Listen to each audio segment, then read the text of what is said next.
So students, today's topic about of lab is about arrays. Array क्या होता है? Array को explain करने के लिए मैं जो हूँ वो थोड़ी annotations use करूँगी. Let me use. Okay, so basically अब तक हम लोगों ने जब भी प्रोग्राम में जब कोई वेरिएबल जो है वो इनिशियलाइज करवाया, तो हम लोगों ने देखा कि जब भी हम लोग कोई वेरिएबल इनिशियलाइज करवाते हैं तो हम लोग सिंपली जो है वो लिखते हैं कि फॉर एग्जांपल इंट ए, ठीक है. और मैंने अब एग्जांपल दी थी कि जब भी हम लोग इंट ए लिखेंगे, for example if I write over here int a, ठीक है. जब भी हम लोग एक वेरिएबल इनिशियलाइज करवाते हैं, यहाँ पे मैंने क्या किया है, सिंपली वेरिएबल इनिशियलाइज करवा दिया है. वेरिएबल डिक्लेयर करवाना या इनिशियलाइज करवाना या फिर इसको डिफाइन करना एक कहते हैं कि वेरिएबल मैंने डिफाइन किया है, ठीक है. वेरिएबल यहाँ पर मैंने डिफाइन किया है. उसके बाद अब होता क्या है, ये तो हमें समझ में आया कि जब वेरिएबल जब मैं डिफाइन करती हूँ तो एक्चुअली होता क्या है. Nothing is displayed on the console application. What happens is actually that on in a memory that is inside a computer. हमारी जो कंप्यूटर के अंदर जो मेमोरी होती है, वो memory contains a lot of blocks, ठीक है. एंड इंट साइज का जो भी ब्लॉक होता है, एक इंटीजर का जो एक पर्टिकुलर साइज जो है वो जो भी जो हमारे डेवलपर्स होंगे जो कंप्यूटर प्रोग्रामिंग के सी प्लस प्लस उन्होंने किया होगा, उन्होंने एक इंटीजर साइज को एक अलग से डिफाइन कर दिया कि जब भी इंटीजर साइज का हम कोई डाटा टाइप इनिशियलाइज करवाएंगे या डिफाइन करवाएंगे तो इतने बाइट्स जो है वो इसके लिए रिजर्व्ड हो जाएंगे, ठीक है. तो होता क्या है कि जब मैं ये काम करती हूँ, जब ये स्टेटमेंट लिखती हूँ, तो मेमोरी में एक ब्लॉक जो है मैं जब मैं ये काम करती हूँ सिंपली, तो मेमोरी में इस तरह से एक ब्लॉक, एक पर्टिकुलर साइज का एक ब्लॉक जो है वो बन जाता है, ठीक है. और इसका जो ब्लॉक का नाम जो होता है वो ए होता है, ठीक है. अभी ये ब्लॉक जो है वो खाली होता है because I have not define any value, कि मतलब मैंने इसको कोई वैल्यू अभी असाइन नहीं की.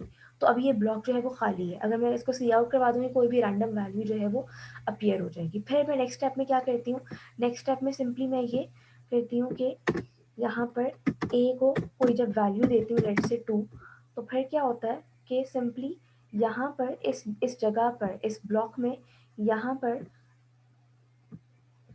2 जो है वो स्टोर हो जाता है इन बाइनरी फॉर्म, ठीक है. सो सिंपली हम लोगों ने ये चीज़ शुरू से देखी हुई है, हमने देखा था, ठीक है. अब फॉर एग्जांपल मैं नेक्स्ट टाइम पे जब भी मैं यहाँ पर दोबारा लिखती हूँ नेक्स्ट स्टेटमेंट में ए असाइन द वैल्यू ऑफ 5, ठीक है. अगर मैं ये करती हूँ तब क्या होता है, तब इसी जगह पर 2 जो है वो रिप्लेस हो जाता है, ठीक है.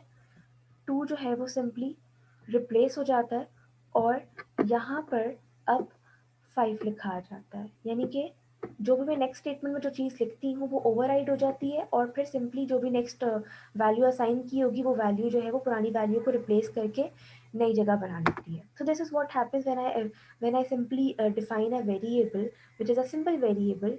तो और मैं उसको वैल्यू जब मैं कोई असाइन करती हूँ तो वो यहाँ पर मेमोरी में ये सब पीछे बैकएंड पे हो रहा होता है. लेकिन व्हाट इफ हम मुझे अगर ये वैल्यूज़ जो हैं वो चाहिए, मतलब मुझे ये भी रिकॉर्ड रखना है कि ए की वैल्यू पहले क्या थी, बाद में क्या हुई, फिर बाद में क्या हुई, इस तरह से अगर मुझे रिकॉर्ड रखने हैं तो मैं क्या करूँगी. इस तरह से तो मैं ये नहीं कर सकती कि सिंपल वेरिएबल के साथ तो ये काम मुश्किल हो रहा है, ठीक है. या तो मैं उसको फिर एक काम कर सकती हूँ कि मैं उसको लूप में एक जगह पर किसी जगह पर वैल्यू स्टोर करवाती जाऊँ. उसके लिए मतलब यानी कि मुझे जितनी भी ए की वैल्यूज़ आती जाएंगी, मुझे उतने नंबर ऑफ वेरिएबल्स जो है वो डिफाइन करने पड़ेंगे. अगर मुझे ए की इनिशियल वैल्यू चाहिए, अगर मुझे 2 स्टोर करवाना है तो I have to write a variable, I have to define a variable A. अगर मुझे 5 स्टोर करवाना है तो I have to define another variable that would be B B बी. और if I have to another store another value like let's say 7 मुझे store करवानी है, तो मैं एक और वेरिएबल लूँगी. इस तरह की मुझे जितनी वैल्यूज़ जो है वो स्टोर करवानी होंगी, मुझे उतने वेरिएबल्स जो हैं वो डिफाइन करने होंगे. ऐसा ही है ना, क्योंकि अगर मुझे पुरानी वैल्यूज़ को मैं नहीं चाहती कि वो लॉस हो पुरानी वैल्यूज़, और मैं चाहती कि पुरानी वैल्यूज़ भी रिटेन रहें. यानी कि जो पहले 2 लिखा था वो भी रिटेन रहे और अब जो 5 लिखा है तो वो भी रिटेन रहे, क्योंकि मुझे कभी भी 2 की ज़रूरत पड़ सकती है, कभी मुझे 5 की ज़रूरत पड़ सकती है. So what I will do is कि अगर मुझे सिंपल वेरिएबल को यूज़ करते हुए ये काम करना होगा, तो सिंपली मुझे जितनी वैल्यूज़ रखनी है, जितनी वैल्यूज रखनी है उतने ही वेरिएबल्स जो है वो इनिशियलाइज करवाने पड़ेंगे। यानी कि अगर 2 को स्टोर करवाना तो ए, 5 के लिए मुझे बी वेरिएबल लेना पड़ेगा। इस तरह से जितने नंबर मुझे स्टोर करवाने होंगे उतने वेरिएबल्स भी मुझे साथ साथ डिफाइन करने होंगे। सो दैट्स मेक्स मतलब लिटिल सेंस कि हमें जो है वो प्रोग्रामिंग जो है वो हम काम को आसान करने के लिए कर रहे होते हैं, हम चीज़ों को ऑटोमेट करने के लिए, अपने अपने काम को आसान करने के लिए कर रहे होते हैं। लेकिन this thing seems like difficult कि यार ये थोड़ी सी हेक्टिक हो रही है कि बार बार हम इतने सारे वेरिएबल, फॉर एग्जाम्पल मुझे 100 वैल्यूज जो है वो स्टोर करवानी है। ठीक है, 100 वैल्यूज जो है वो यूज़र एंटर कर रहा है और मुझे 100 की 100 वैल्यूज जो है वो स्टोर करवानी है। तो do I have to define 100 variables? क्या मुझे 100 वेरिएबल्स जो है वो डिफाइन करने पड़ेंगे 100 वैल्यूज़ को स्टोर करवाने के लिए? और मुझे ये पता है कि वो 100 वैल्यूज़ जो है वो एक ही कैटेगरी की है। यानी कि फॉर एग्जांपल यूज़र जो है वो फॉर एग्जांपल मैं कोई सर्वे जो है वो ले रही हूँ और मैं जो लोगों के जो है वो रिस्पॉन्सेज जो है वो नोट करती जा रही हूँ कि पर्सन 1 ने एक रिस्पॉन्स दिया, पर्सन 2 ने एक रिस्पॉन्स दिया। फॉर एग्जांपल आपकी क्लास के ही मैं मार्क्स जो है वो स्टोर कर रही हूँ। स्टूडेंट 1 का मार्क्स है, स्टूडेंट 2 के मार्क्स है, स्टूडेंट 3 के मार्क्स है। इस तरह से आपकी क्लास की स्ट्रेंथ 38 स्टूडेंट्स की है एक क्लास की, दूसरी क्लास की भी 38 39 की है जितना मैंने लास्ट देखा था। तो व्हाट डू यू थिंक कि क्या मुझे 38 प्लस 38 यानी कि अराउंड 80 वेरिएबल्स जो हैं वो मुझे डिफाइन करने पड़ेंगे to store the marks of you guys of the students are in my class? तो that doesn't make sense, right? मुश्किल हो जाएगा कि मतलब मैं 50 वेरिएबल्स जो हैं वो डिफाइन करूँगी। तो उसको आसान, और मुझे यही पता है कि वो पांचों के पांचों वेरिएबल्स जो है वो एक ही सॉरी 5 कह रही हूँ, वो जो पांचों के सॉरी वो जो 80 के 80 वेरिएबल्स जो हैं वो एक ही कैटेगरी से बिलोंग करते हैं, दैट इज स्टूडेंट के मार्क्स। ठीक है, और वो मुझे पता है सब इंटीजर्स होंगे या सब फ्लोट में होंगे या डबल में होंगे। तो क्या ये आसान है कि मैं 80 वेरिएबल्स जो है वो इनिशियलाइज करवाऊँ? No, it's difficult. सो उसको कैटर करने के लिए, उस प्रॉब्लम को कैटर करने के लिए we have a tool in R programming languages that is called as array. ठीक है, जो कि एरे होता है हमारा एक टूल हम यूज करते हैं एरे। एरे क्या करता है कि ग्रुप ऑफ सिमिलर वेरिएबल्स को, सिमिलर टाइप ऑफ वेरिएबल्स को एक जगह ग्रुप कर लेता है। यानी कि if I am storing the responses of my class, of students of my class, ठीक है, मुझे पता है कि एक ही कैटेगरी का रिस्पॉन्स आएगा। लेट से फॉर एग्जाम्पल फ्लोट जो है वो फ्लोट टाइप का रिस्पॉन्स आ रहा है स्टूडेंट का। जब यहाँ पे लेट से मैं स्टूडेंट्स के जो है वो रोल नंबर्स जो है वो स्टोर करवा रही हूँ और रोल नंबर्स जो है वो स्ट्रिंग है। आपका ऐसे स्ट्रिंग ही होता है ना रोल नंबर, जैसे ME20 something, so that's a string, right? So I know that all the data types are same, that is string, all the responses belong to the same category, that means roll number. Then why do I have to define every variable separately? हमें एक simply एक group होना चाहिए कि group में मैं एक बार उस ग्रुप को इनिशियलाइज करवा दूं, फिर उस ग्रुप को बता दूं कि आप इस ग्रुप में इतने जो है वो स्टूडेंट के रिस्पॉन्सेज आएंगे। उस चीज को हम लोग कहते हैं array. Array is basically array is basically a group of variables of similar type. ठीक है, if I right it over here, ठीक है, array store a group of variables of similar type। ठीक है, सिमिलर वेरिएबल्स टाइप की variables को एक जगह ग्रुप कर लेता है। ठीक है, फिर हमें क्या करना पड़ेगा? अगर मुझे फॉर एग्जांपल 80 वेरिएबल्स को स्टोर करवाना है, ठीक है, 80 डिफरेंट जो है वो डाटा स्टोर करवाने हैं, तो I don't need to have defined 80 separate variables.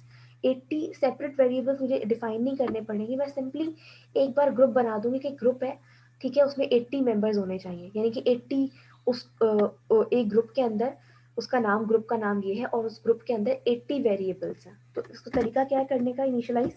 मैं सिंपली पहले सबसे पहले टाइप बताती हूँ, जैसे हम टाइप बताते हैं वेरिएबल्स की।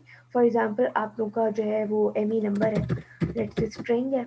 ठीक है, और फिर जो भी मुझे एरे को नाम देना होता है नाम देती हूँ। ठीक है, for example students, student ME number, STD, student ME number, सही है। यहाँ पे इस तरह से ME नंबर ये नाम हो गया वेरिएबल एरे का। और फिर उसके बाद में यहाँ पर जो है वो, मैम जो स्ट्रिंग नेम में आता है वो नेम हो गया ये।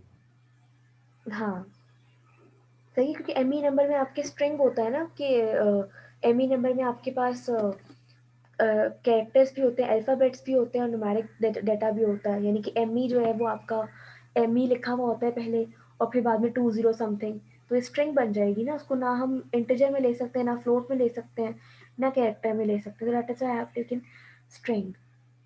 ठीक है, तो उसके बाद फिर हमें यहाँ पर उसको बताना होता है कि जो है वो कितने नंबर्स का ये है। फॉर एग्जाम्पल 80, तो यहाँ पर 80 कर दूँगी। सही है।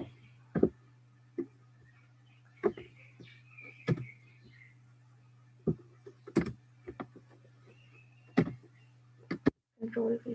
ठीक है, तो यहाँ पर मैं 80 जो है वो डिफाइन कर दूँगी। I am not sure if these brackets are used, I think this is used, I am not sure about it, let me run it and then I will be sure कि यही brackets assign करने के लिए use होते हैं नहीं होते। ठीक है, या तो ये brackets okay may be ma'am यही वाले स्क्वायर ब्रैकेट लगता है शायद। स्क्वायर ब्रैकेट्स तब लगते हैं जब हमें डेटा बताना हो, लेकिन maybe I will be sure.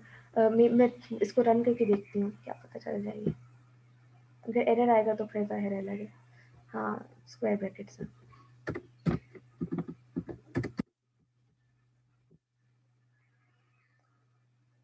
सही है। ठीक है, तो इस तरह से जो है वो हम लोग डिफाइन कर देते हैं। अभी हम लोगों ने इस स्टेप पर क्या किया है, अभी हम लोगों ने define an array of string data type. ठीक है, स्ट्रिंग डेटा टाइप की हैविंग 80, 80 क्या है, 80 you can say 80 variables or 80 members having 80 blocks। ठीक है, 80 blocks है। इस तरह से जो है वो हम लोग सिंपली एरे बना देते हैं। अब क्या होगा मेमोरी में, अब जब हम लोगों ने ये काम किया कि 80 बहुत बड़ा नंबर है तो इसको समझाने में थोड़ा मुश्किल हो जाएगा, मैं इसको 80 की बजाय 5 ले रही हूँ। ठीक है, ताकि आसान हो जाए। Now what will happen is that कि सिंपली जब मैं ये स्टेटमेंट जो है वो रन करूँगी, तो अब मेमोरी में क्या होगा, मेमोरी ब्लॉक में अब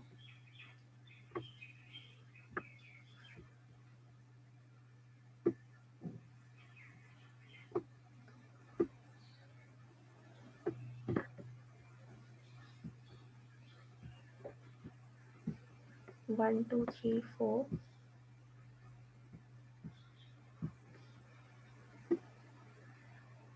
1 2 3 मैम 4 स्क्वायर ब्रैकेट यूज होंगे। मेमोरी ब्लॉक्स है, इसको हम रिप्रेजेंट इस तरह से ही करते हैं, लेकिन जाहिर है इन actual it's not like this, तो इस तरह से मेमोरी ब्लॉक्स को हम ऐसे ही शो करते हैं। इट्स जस्ट एट इमेजिनरी कि हम लोग तो इमेजिन कर मैम रहे हैं कि मेमोरी जो इस तरह आपने की लिखा होगी है, हम लोग की। जी सॉरी। मैम स्ट्रिंग का वेरिएबल आपने लिखा है ना, स्टूडेंट हम्म, एमबी नंबर और 5, तो वो स्क्वायर ब्रैकेट में हम पुट करेंगे। यानी कि यहाँ पर इस जगह पूछ रहे हैं कहाँ पर, जी जी। यहाँ ये इसका तरीका है। अगर स्ट्रिंग नहीं होता, यहाँ पर इंट होता, यहाँ पर फ्लोट होता, यहाँ पर वो डेटा टाइप बताते हैं, यहाँ हम लोग नेम ऑफ द एरे बताते हैं, variable array, array variable, and then कि उसमें कितने ब्लॉक्स होंगे या उसके कितने मेंबर्स होंगे, तो वो हम लोग यहाँ बताते हैं। तो अगर मैंने ये वाली स्टेटमेंट लिखी है string S T D M E number, तो अब क्या होगा, एस अब एस टी डी, इसको मैं ज़रा एस, अब for example S M N लिख रही हूँ इस वेरिएबल का नाम। ठीक है, ये बहुत बड़ा हो जाएगा, मुझे मुश्किल होगी लिखने में। तो अब क्या होगा, मेमोरी में inside the memory S M N नाम का, फॉर एग्जाम्पल मैं यहाँ पर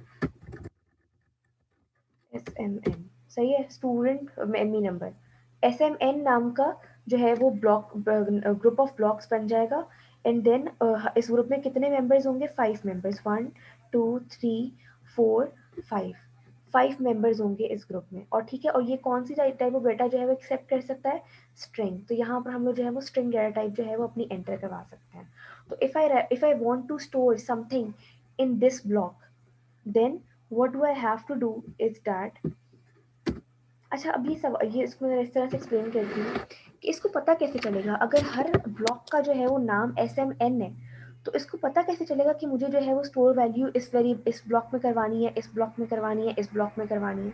यानी कि अगर मैं अपनी पूरी क्लास को जो है वो स्टूडेंट्स के नाम से बुलाना शुरू कर दूँ, आपको भी स्टूडेंट, किसी और को भी स्टूडेंट, सबको स्टूडेंट के नाम से बुलाना शुरू कर दूँ, then how I am going to differentiate between different students? मुझे पता कैसे चलेगा कि ये काम जो है वो बैदुल्ला ने किया है, ये काम जो है वो अबीस ने किया है? मुझे कैसे पता चलेगा? सही है, तो मुझे यानी कि मैम इसका पर्टिकुलर आप हम वर्ड एक बोल काम दो। करते हैं, हाँ, जी बताएं। लूप लगा लेते हैं। पहले एक लूप चलेगा, फर्स्ट टाइम नंबर नहीं, ये 1 आ मेरा जाएगा। सवाल नहीं है, सवाल ये नहीं है मेरा। वो तो लूप लगाएंगे और बाद में लगाएंगे। अभी मैंने पूछा है कि मैम जैसे पर्टिकुलर आप कोई वर्ड वर्ड या कोई नंबर दे देंगी स्टूडेंट के साथ। हाँ, हाँ, वो हम लोग खुद नहीं देते। होता ये है कि जब एरे हम डिफाइन करते हैं ना, ठीक है, तो ऑटोमेटिकली बाय डिफॉल्ट क्या करता है ये, अब ये इसने पूरे इस ग्रुप को तो एक नाम दे दिया है, एसएमएन। ठीक है, जैसे आपकी क्लास को पूरी ग्रुप नाम मिल गया है एसएमएन, सॉरी आपकी पूरी क्लास को नाम मिल गया आईटीसीपी फर्स्ट सेमेस्टर। ठीक है, वो आपकी पूरी क्लास का नाम है, यानी कि पूरी क्लास जो है वो आपकी इस आईडी से पहचानी जाती है, आईटीसीपी ME1। सही है। अब फॉर एग्जांपल अगर मुझे किसी एक पर्टिकुलर स्टूडेंट को रेफर करना है, उस क्लास के एक पर्टिकुलर स्टूडेंट को रेफर करना है, then how I am going to do it? किस तरह से मैं ये करूँगी कि मुझे पता चल जाए कि इस ग्रुप का ये वाला मेंबर जो है वो इस तरह से है? तो होता क्या है कि एरेज को जब हम लोग डिफाइन करते हैं, तो इसने पूरे ग्रुप को तो एक नाम दे दिया एसएमएन, लेकिन हर ब्लॉक की एक डिफरेंट इंडेक्स वैल्यू जो है वो सेट कर देता है, स्टार्टिंग फ्रॉम ज़ीरो, यानी कि ज़ीरो से स्टार्ट करेगा ये।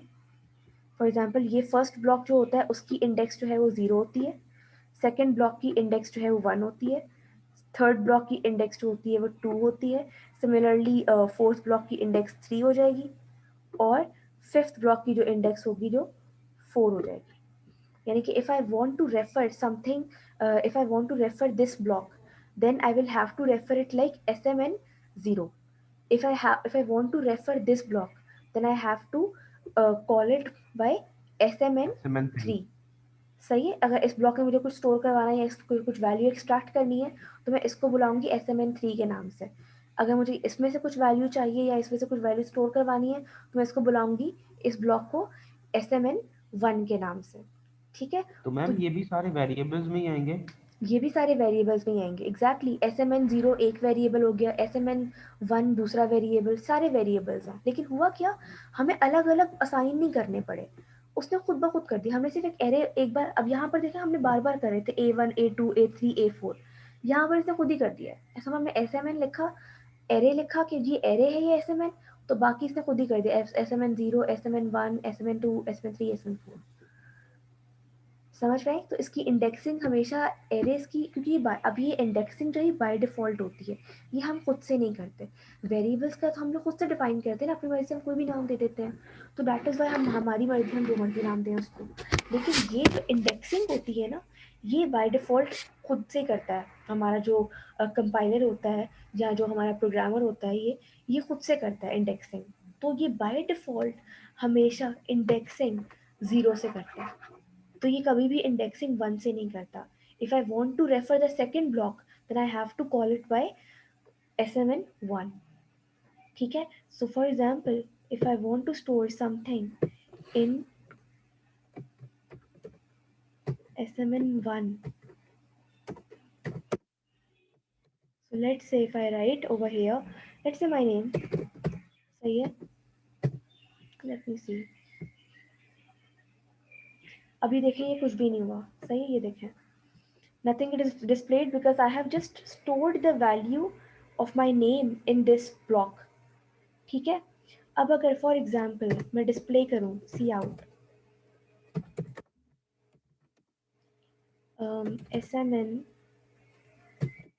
1, अगर मैं डिस्प्ले करूँ तो क्या होगा, सिंपली मेरा नाम डिस्प्ले हो जाएगा, ये देखें, क्योंकि मैंने डिस्प्ले क्या किया था SMN 1, वन में जो था वो फर्स्ट वन में जो असाइन वैल्यू की थी वो मैंने अपने नाम की थी। ठीक है, तो मेरा नाम यहाँ पर असाइन हो गया था, फिर जब मैंने उसको डिस्प्ले करवाया तो यहाँ पर वो डिस्प्ले हो गया। This is as simple as it is. सही है, अब अगर मैं फॉर एग्जांपल डिस्प्ले जो है वो 1 नहीं करवाती, SMN डिस्प्ले जो है वो 2 करवा देती हूँ, ठीक है, अब क्या होगा, मैम अब नहीं आएगा नेम। नहीं आएगा, कोई ना कोई गार्बेज वैल्यू में भी आ जाएगा। गार्बेज वैल्यू आ जाएगी। सही है, क्योंकि यहाँ पे कुछ स्टोर नहीं करवाया मैंने। ये देखें कुछ भी नहीं आया, खाली। सही है, ये देखें कुछ भी नहीं आया, मैम ना गार्बेज वैल्यू ना ये कुछ, खाली। जी मैम अभी आपने देखिए सम 1 लिखा है ना, तो पहले इंडेक्स में 0 में तो कुछ भी नहीं है ना। कुछ भी नहीं है, खाली। सिर्फ मैंने यहाँ पर लिख दिया और बाकी सब खाली है पड़ी हुई। मैम अभी जो आप कह रही है ना इंडेक्स 4 होंगे और हमने इसको वैल्यू 5 दी है। 5 नंबर ऑफ ब्लॉक्स मैम है। ये सही है, लेकिन उनके एड्रेसेस जो है वो स्टार्ट जीरो से 0 से स्टार्ट हो होगा। स्टार्ट जीरो से हो रहे हैं। अच्छा अच्छा सही सही। मैम सही हम है, जिस इसके तरह से साथ जो आपकी हमने क्लास में फॉर ब्रैकेट के अंदर एग्जांपल, डाले ही हमने ब्लॉक्स के नंबर डाले, टोटल नंबर ऑफ ब्लॉक्स। कहाँ पर, यहाँ पर जब असाइन करेंगे, जब डिफाइन करेंगे, सॉरी, जब डिफाइन करेंगे एरे को, तब हम लोग नंबर ऑफ ब्लॉक्स डालेंगे कि नंबर ऑफ ब्लॉक्स उस एरे में कितने हैं। ठीक है, फिर जब हम लोग वैल्यू कोई असाइन करेंगे या फिर कोई जब कुछ करेंगे, जैसे हमने यहाँ पर फॉर एग्जांपल ये यहाँ पर मैं डिफाइन कर रही हूँ और यहाँ पर सेकंड स्टेप में मैं असाइन कर रही हूँ वैल्यू। सही है, यहाँ पर असाइन। सिमिलरली यहाँ पर इस जगह मैं डिफाइन कर रही हूँ, यहाँ पर मैं क्या कर रही हूँ, असाइन कर रही हूँ। साइन। जब डिफाइन करूंगी तब मैं उसको total blocks, number of blocks बताऊंगी कि कितने नंबर ऑफ ब्लॉक्स हैं। जैसे फॉर एग्जांपल मुझे आपकी क्लास का बताना है कि आपकी क्लास में 5 बच्चे हैं, ठीक है, 5 स्टूडेंट्स हैं, लेट्स से, इमेजिन। तो जब मैं बताना होगा तो मैं क्या करूंगी कि फॉर एग्जांपल इंट, अब नंबर ऑफ स्टूडेंट्स मैं बता रही हूँ तो मतलब जो भी है, इंट स्टूडेंट्स 5। ठीक है, अब अगर मुझे रेफर करना है स्टूडेंट नंबर 2 को, ठीक है, तो मतलब फॉर एग्जांपल जो स्टूडेंट यहाँ पर है उसको मुझे रेफर करना है। ठीक है, ये अब उसकी जगह कौन सी है, कौन सा स्टूडेंट है, ये थर्ड स्टूडेंट है, लेकिन इसका एड्रेस क्या होगा, सेकंड। इसका सेकंड। एड्रेस सेकंड होगा। ठीक है, तो एड्रेस स्टार्ट जो हो रहे हैं वो जीरो से स्टार्ट हो रहे हैं। स्टूडेंट नंबर 1 को मैं एड्रेस दूंगी 0। सही है, स्टूडेंट नंबर 2 को एड्रेस दूंगी 1, स्टूडेंट 3 को एड्रेस दूंगी 2, स्टूडेंट 4 को 3, इस तरह से सो ऑन। समझ में आ गई ये मैम चीज़? लेकिन मैम जो लाइन 10 में आपने कमेंट्स में लिखा हुआ, वहाँ लिखा हुआ है 80 ब्लॉक्स, वो गलती से लिखा है वो तो मैंने पहले कर दिया था ना, तब आप एग्जाम्पल देने के लिए। इंटरनेट का मैम वी मसाइल। Can say that 5 blocks. या वो मैंने एग्जाम्पल दी थी, आपकी क्लास में अगर 80 स्टूडेंट्स है तो क्या होगा, वो जाहिर में 80 ब्लॉक्स तो यहाँ नहीं बना सकती ना, ड्रॉ कर सकती। फिर आटा से मैंने इसको चेंज किया 5 से। ठीक है, ये यस चीज़ मैम। समझ में आई? So this is basically array. ये एरे इस तरह से सिंपल से होते हैं। सही है, ये बेसिक कॉन्सेप्ट जो है वो एरे का होना चाहिए कि किस तरह से हम एरे को जो डिफाइन करते हैं। सबसे 2 चीज़ें होती हैं एरे में। एक चीज़ होती है एरे को मैम डिफाइन करना। जी, एक सेकंड पहले सुन लें, मैं बताती हूँ आपको। मुझे पता है लूप्स आ रहे होंगे, क्वेरी आ रही होगी कि लूप क्या होता है, वो बताऊंगी आस्ता आस्ता, अभी चल रही हूँ। अभी मैं जरा जो स्टूडेंट जिन्होंने नहीं पढ़ा, जिनके लिए फर्स्ट टाइम है ना, मैं उनको ज़रा डिटेल समझा रही हूँ। ठीक है, कुछ ने पढ़ लिया पहले से, कुछ ने नहीं पढ़ा, तो please have patience for others as well. सही, ये देखें, यहाँ पर जो है वो, यहाँ पर सिर्फ 2 स्टेप्स हैं बेसिकली, 3 स्टेप्स बल्कि। एक जगह मैं सिंपली एरे को एरे को डिफाइन करती हूँ, यानी कि मेमोरी में मैंने एरे जो है वो डिफाइन कर दिया कि ये एरे है, इस नाम का एरे, और उसमें इस तरह का डाटा जो है वो आएगा। सही है, तो मैंने बता दिया कि जी यहाँ पर जो है वो स्ट्रिंग टाइप का डाटा आ सकता है। उस एरे का नाम जो है वो SMN है, और उस एरे के कितने मेंबर्स हैं, टोटल 5 मेंबर्स हैं, तो 5 ब्लॉक्स बन जाएंगे, 1 2 3 4 5। नंबर ऑफ ब्लॉक्स कितने, 5। ठीक है, SMN उस एरे का नाम है, और उसमें डेटा टाइप कौन से, किस तरह का डाटा जो है वो स्टोर कर सकते हैं, स्ट्रिंग। स्ट्रिंग। अच्छा, इसमें जो है वो एरे में एक चीज़ होती है, रिस्ट्रिक्शन क्या है कि आपको सिमिलर टाइप ऑफ डाटा का एक एरे बनाना है। यानी कि आप ये नहीं कर सकते कि यहाँ पर आपने स्ट्रिंग स्टोर करवा दिया, यहाँ पर आप कहेंगे नहीं यहाँ पर फ्लोट वैल्यू स्टोर होनी चाहिए, ऐसा नहीं हो सकता। ठीक है, तो सिमिलर टाइप ऑफ डाटा जो है आपको आपको एक एरे में ग्रुप करना है। सही है, तो मैम एक मतलब ये फर्स्ट चीज़ है। डिजिट्स ही आएंगे। हाँ, लेकिन हाँ, अगर आपने कोई नंबर लिख दिया है, फॉर एग्जांपल अगर आप यहाँ पर ये कर रहे हो कि जो है वो SMN 0 में आप 1 स्टोर करवा रहे हो, तो that 1 will not be treated as a numeric data, that 1 will then be treated as a character or a string, yes, it will be created as a string. सही है, मैम पर alphabet और character तो आ सकते हैं ना string में। हाँ, वही चीज़ ना, फिर लेकिन वो फिर हाँ, यही होगा, कैरेक्टर्स जो होंगे वो ग्रुप ऑफ कैरेक्टर्स है, तो 1 जो है वो फिर एज अ कैरेक्टर यूज होगा ना।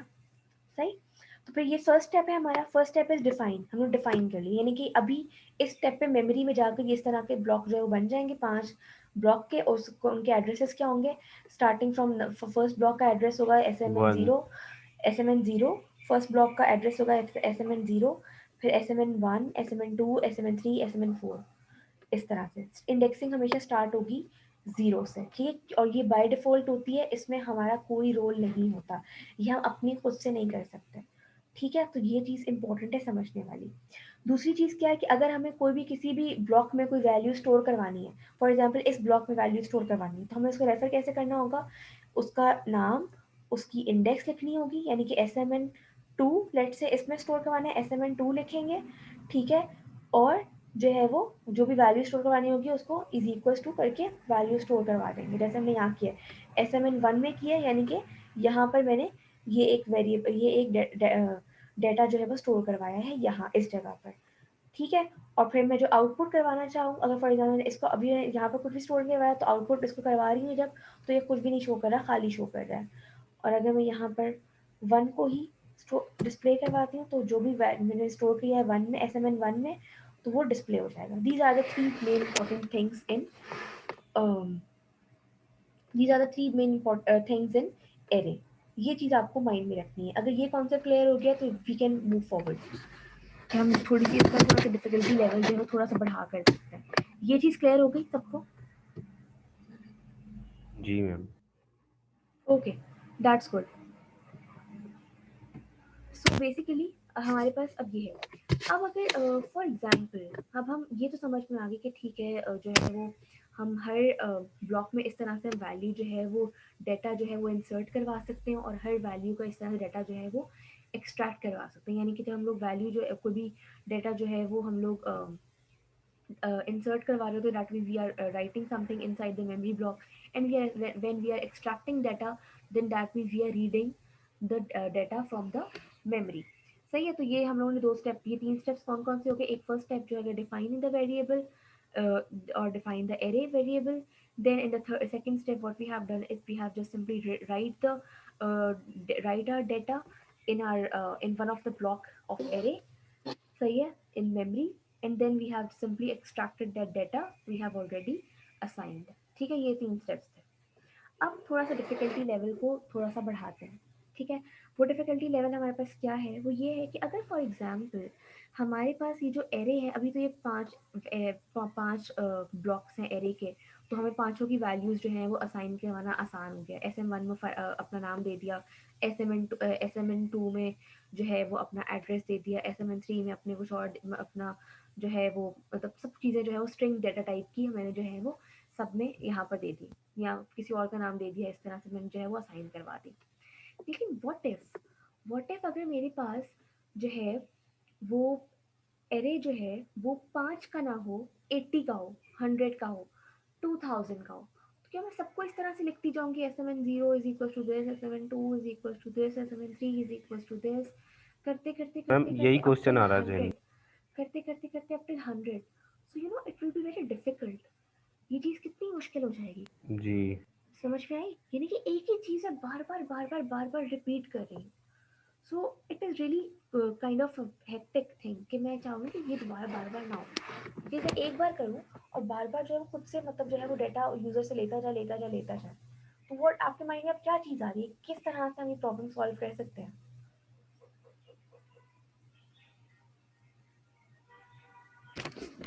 कैसे कर सकते हैं प्रॉब्लम वाली सॉल्व?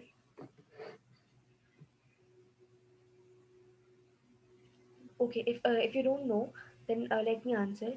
इस तरह की प्रॉब्लम को हम सॉल्व कर सकते हैं लूप्स के थ्रू, क्योंकि लूप का मतलब क्या होता है कि एक ही काम अगर आपको रिपीटेडली करना है ना, तो आप लूप यूज़ कर लें, ठीक है। लूप में आप एक ही बार करेंगे, उसको बता देंगे कि भाई यही काम रिपीट करो 10 बार, यही काम रिपीट करो 1000 बार, तो वो आराम से वही काम रिपीट करता जाएगा जब तक 1000 की उसकी काउंटिंग कंप्लीट नहीं हो जाएगी। तो ये फॉर लूप हमेशा हमारे पास ये करता है कि अगर हमारे पास काउंटिंग काउंट हो हमारे पास, क्योंकि एरे में हमारे पास काउंट है, क्योंकि हम लोगों ने डिफाइन कर दिया कि जी एरे जो है वो 100 का है लेट से, तो वो 100 टाइम्स जो है वो हमारा लूप चल जाए, तो काउंटर जो है वो 100 टाइम्स चलेगा, और 100 टाइम जो है वो यूज़र से वैल्यू जो है वो लेगा, ठीक है। तो यूज़र जो है वो वैल्यू डालता जाएगा, और फिर सिंपली वो अपनी वैल्यू अंदर स्टोर करवा लेगा, and then when we have to display it we will just simply write one time cout, and then we will put that cout statement in the loop, and then that cout will be displayed 100 times, यानी कि 100 times जो भी उसकी values होंगी वो जो भी values होंगी वो डिस्प्लेड हो जाएंगी।